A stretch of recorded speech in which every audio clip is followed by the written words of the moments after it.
Hello, ladies and gentlemen. Well, we got some more news with Bud Light, and it doesn't seem like it's being very good. Every single step of the way, they seem to just be failing day after day after day. Stock market's failing day after day after day. It's just a hemorrhage. It's a hemorrhage, and they just cannot stop the bleeding. And for what's been going on here is that we have the Montgomery beer distributor on Bud Light controversy. You deserve to know the truth. Montgomery-based Anheuser-Busch wholesale beer distributor has taken to the airwaves to share its displeasure with Dylan Mulvaney controversy that reportedly caused sales of Bud Light to plummet substantially. Steve Tatum of Montgomery-based Bahama Budweiser addresses the issue in 1 minute radio and ad airing on about 10 Montgomery and Selma radio stations. We too at Bahama Budweiser are upset about it and have made our feelings known to the top leadership at Anheuser-Busch. Tatum says in the ad, the voice of the consumer has been heard and the Anheuser-Busch has taken action. They've taken the absolute wrong action, but I digress. Last month, Mulvaney, a trans social media influencer, posted an ad for Bud Light on Instagram showing a custom beer can. The video prompted a backlash among other celebrities and boycott among customers. Pretty much the left and the right boycotted you, so you did a real good job on that one. Earlier this month, Anheuser-Busch pledged to give a case of Bud Light to every employee of an Anheuser-Busch wholesaler. The country's largest brewer has also pledged to boost its marketing spending on Bud Light.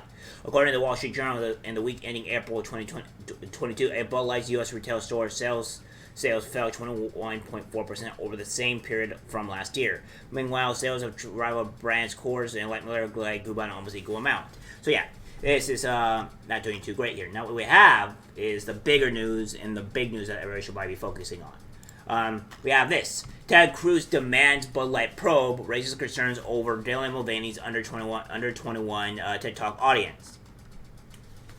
Ted Cruz called on Anheuser-Busch CEO to investigate Bud Light's controversial marketing partnership with Dylan Mulvaney, raising concerns that the transgender social media star's audience consists mainly of minors. In a Wednesday letter to Anheuser-Busch CEO Brandon Whitworth, I think they actually have a typo there. U.S. Senator Cruz and Marsha Blackburn claimed that Mulvaney commands an audience that skews significantly younger than the legal drinking age. Well, I would actually believe that would be true. The letter cited Mulvaney's Days of Girlhood series on Instagram and TikTok, where Mulvaney boasts 1.8 million and 10.8 million followers, respectively. In one video, Mulvaney was lip-syncing "I am Elise, I am 6" while dressed as a small child, according to the letter. In another that got more than 11 million views, Mulvaney was at the mall giving away merchandise and cash to teenage girls, at least one of whom was still in braces, the letter claimed. In yet another TikTok video, Mulvaney was shopping at Target for Barbie dolls, which according to the letter are marketed to young girls of 3 through 12 years of age. The use of the phrase girlhood was not a slip of the tongue, but rather emblematic of a series of Mulvaney's online content that was specifically used to market to and attract an audience of young people who are well below the legal drinking age in the United States. Cruz and Blackburn wrote in the letter. The senators also quoted Bud Light's Vice President of Marketing, Alyssa Andrew said since put on leave along with her boss, saying in an interview that if the company can't persuade young drinkers to come and drink this brand, there will be no future for Bud Light.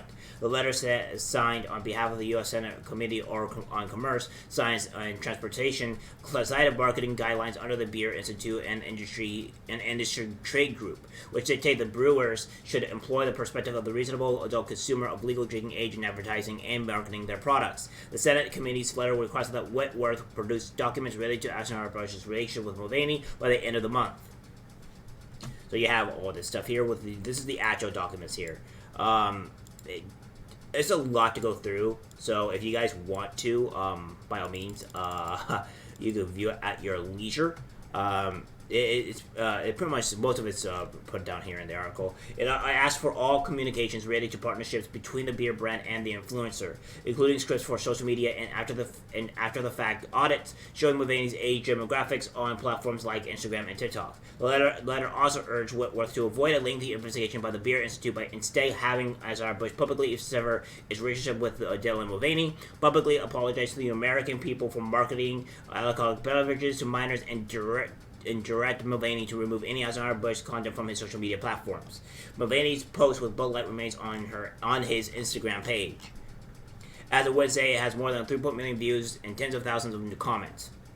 Anheuser-Busch did not immediately respond to the Post's request for comment. Anheuser-Busch's parent company, AB InBev, has scrambled to distance itself from Mulvaney in recent weeks. AB InBev CEO Michael Jerkis said it was one can, one influencer, one post, and not a campaign. In reference to an April 1st Instagram post where Mulvaney shared a custom Bud Light can with her face on it, and it sparked a type of culture war. Mulvaney had written Bud Light partner in the caption of his Instagram post and promoted the beer brand's easy carry contest in honor of March Madness. So that's what's going on with Bud Light. They're actually probably under a federal investigation now, which doesn't seem very good considering of all the stuff that they've been going through as of recent. And we also have this here, that Bud Light maker stripped of LGBTQ plus rating for caving to Mulvaney backlash.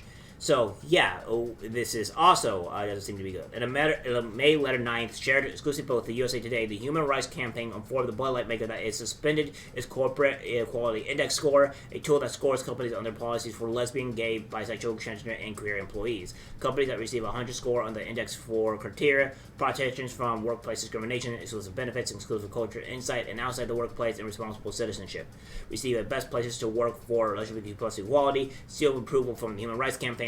Anheuser-Busch, which had a score of 100, has 90 days to respond, or the organization will consider docking its score, the Human Rights Campaign told the company in the letter.